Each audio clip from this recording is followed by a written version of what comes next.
ভিয়েটনামী কাৱৈ আৰু থলুৱা প্ৰজাতিৰ শিঙি আৰু মাগুৰ মাছৰ পোনা বিক্ৰী কৰি স্বাৱলম্বী হৈছে শিলপুখুৰীৰ যুৱক আবুল হুছেইন। নগাঁও আৰু মৰিগাঁও, নামনি আৰু উজনি অসমৰ মীনপালকসকললৈ এটি সুখবৰ।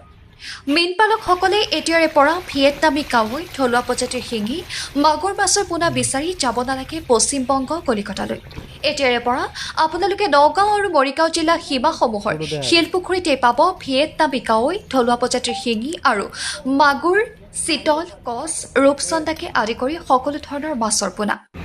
মাছৰ পোনা বিক্ৰী কৰি শিলপুখুৰী গাঁৱৰ যুৱক আবুল হুছেইন নিজে স্বাৱলম্বী হোৱাৰ লগতে আনকো স্বাৱলম্বী হ'বলৈ আহ্বান জনায়।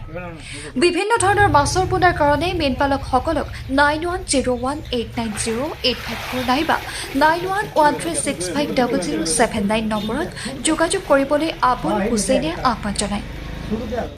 টুকটুকিৰ পৰা জালালুদ্দিন আহমেদৰ ৰিপৰ্ট, UNB নিউজ। হয়, এইটো ব্যৱসায় আপুনি কেতিয়াৰ পৰা আৰম্ভ কৰিছে? মই এইটো ব্যৱসায় 3 বছৰ ধৰি আৰম্ভ কৰিছোঁ। লাভৱান হৈছেনে আপুনি? লাভৱান, দুজনী ছোৱালীক আপোনাৰ প্ৰাইভেট স্কুলত পঢ়াই আছোঁ, জাতীয় বিদ্যালয়ত। আকৌ কিছু লাভৱানো হৈছোঁ। অলপ লিখা পঢ়া কৰিছিলোঁ, তাৰপিছত চাকৰিটো আমি নাপাওঁ আৰু পোৱাও নাই, চাকৰি হাত মই ঘূৰাও নাই। তাৰপিছত 3 বছৰ ধৰি আপোনাৰ এইটো বিজনেছ কৰি আছোঁ, অলপ লাভৱান হৈছোঁ, মানে ঘৰখন ভালকৈ চলাই গৈ আছোঁ। মানে আপুনি অইন মাছ ব্যৱসায়ী তথাপি মৎস্য পালকসকলক আপুনি কি আহ্বান জনাব?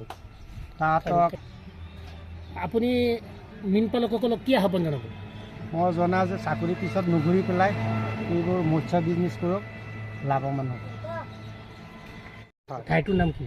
ঠাইটো আপোনাৰ মৰিগাঁও ডিষ্ট্ৰিক্ট, শিলপুগুৰি, বেকেটত তিনিআলি বুলি কোৱা হয়। তিনিআলি বুলি হয়। আপোনাৰ কি কি মাছৰ পোনা আছে? আপোনাৰ চন্দা মাছৰ পোৱালি পাব, কচ মাছৰ, শিঙি মাছৰ, লোকেল মাগুৰ আৰু আপোনাৰ চিতল মাছ, এইবোৰ পোনা পোৱা যায়। মই নিবনুৱাসকলক আহ্বান জনাওঁ যে এই মাছৰ বিজনেছ কৰক, নিশ্চয় উন্নত হ'ব।